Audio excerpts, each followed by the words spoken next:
আসসালামু আলাইকুম। আশা রাখি সবাই ভালো আছেন। আজকে সকালবেলা একটা হৃদয় বিদারক একটা ঘটনা দেখলাম।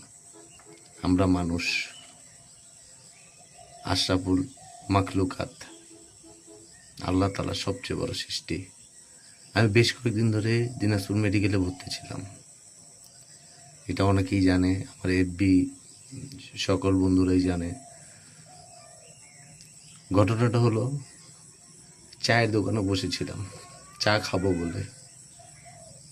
একটা খুব স্যুট বুট পরা লোক, আমরা যাকে বলে একদম ফুল হ্যান্ডসাম বাবু, বয়স হবে 65, একজন মহিলা, গরিব, অসহায়, লাঠি নিয়ে এসে চলাফেরা করছে। সকালবেলা সময় কিন্তু 10টা থেকে 10টা 20-এর ভিতরে।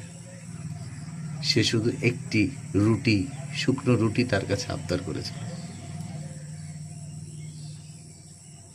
একটা শুকনো রুটি।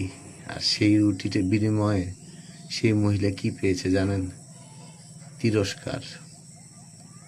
সেই স্যুট বুট কোট পরা অফিসার লোকটা বলছে কাজ করে খাইতে পারিস না, অথচ তার কোমর কুঁজা, হাতে লাঠি নিয়ে ঘুরে। আমরা মানুষ, আমরা মানুষ।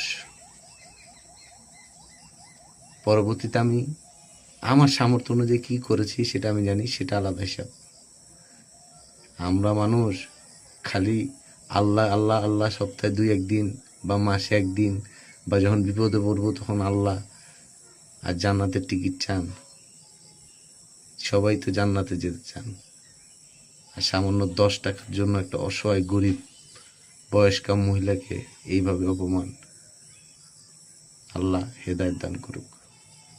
আসুন, আমরা 2 টাকা করে, 3 টাকা, যা হয় 1 টাকা করে হোক গরিব মানুষকে সহযোগিতা করি, তারা ভালো থাকুক। তবে হ্যাঁ, আমাদেরকে এখানে একটা জিনিস অবশ্যই খেয়াল করতে হবে এবং অবলম্বন করতে হবে, একদম কান মানে মস্তিষ্ক ঠিক রেখে। সেটা হলো, এখন বর্তমানে এমন কিছু অসাধু লোক আছে যারা টাকা চাঁদা তুলে নিয়ে বেড়ায়, বিভিন্ন কোচ দেখায়, বিভিন্ন ভুয়া কাগজ দেখায়, আমার অপারেশন আছে, আমার এটা আছে, আমার ওষুধ লাগবে। এগুলা অনেক ভণ্ড আছে, এগুলো যাচাই করতে হবে। তবে দানটা সঠিক জায়গায় করিয়েন, অনুরোধ। আজকে ওই মহিলার কাঁদো কাঁদো চেহারাটা এখনো আমার চোখে পড়ছে। দয়া করে এই সমস্ত গরিব মানুষকে